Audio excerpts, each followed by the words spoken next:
Here I am with no makeup on, and here I am again with a glowy, minimalist makeup look that took me under 10 minutes to execute. It's crazy how something so simple can have such a massive impact, and you can't quite put your finger on the reason why. If you've ever thought to yourself, I just look worse after I put makeup on, or putting makeup on just takes way too much time, then this video's for you. The first and most important step is to ensure that your skin is supple before applying any other product to it. I start every makeup routine off with sunscreen as my first step. This is a Super Goop Glow Screen, and I love it because it does several things in one step. It protects my skin from the sun, obviously, right? It hydrates, it works as a makeup gripping primer, and because of its pearlescent finish, it also gives me a touch of luminosity, gives me that radiance. It's almost like one of those shine enhancing or radiant primers that you buy separately, but this also has sunscreen in it, which is amazing.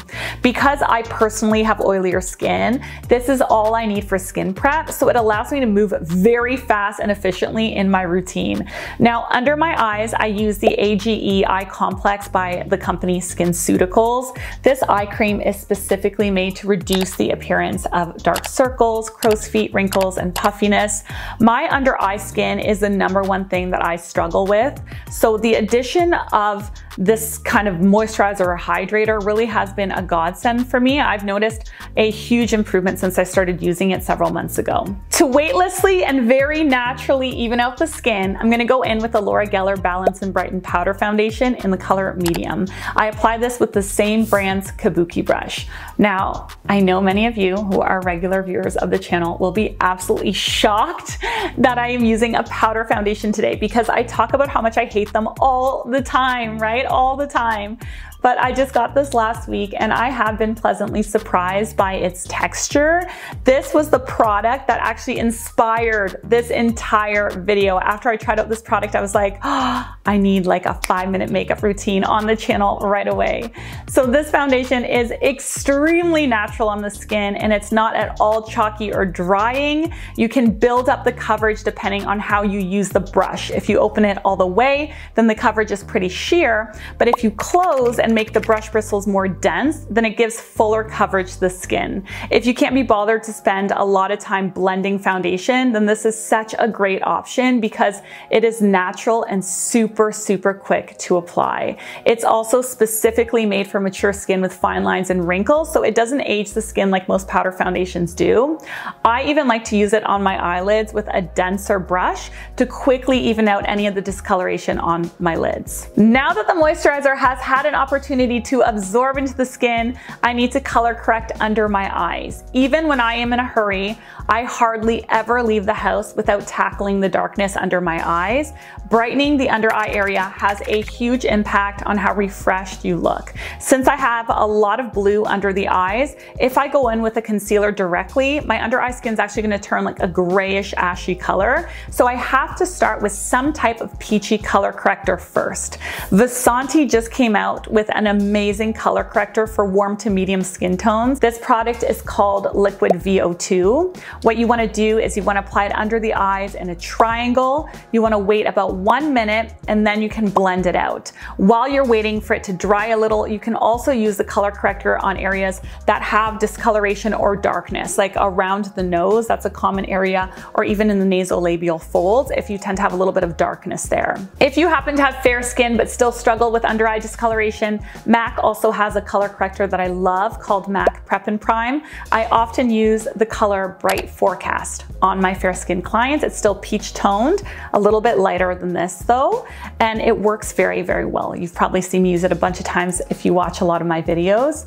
If you need more brightness after color correcting, you can then go in with a concealer that is slightly lighter than your skin tone. You can apply it to the tear troughs and to the corners of the eyes, and then blend it out using a damp beauty blender. Now, if you don't set your concealer in some way, it will crease, right? It will always crease. This is like the most annoying thing about concealer. So after letting it sit and dry down for a few minutes, I use a little fan because I am so impatient, but if you don't have a little fan, you can just wait for a few minutes, let it dry down, and then smooth out the fine lines that are creasing, because inevitably it will crease if you hadn't set it yet. And then you can go ahead and set it. Today I set it with the Vasanti Lotus Brightening Powder, which is actually a powder that has been formulated specifically for brightening the delicate under eye skin area without over drying it. This is also a powder that I just very recently discovered that's really, really good for under eye skin specifically. So if you are looking for a good one, I really, really like this one.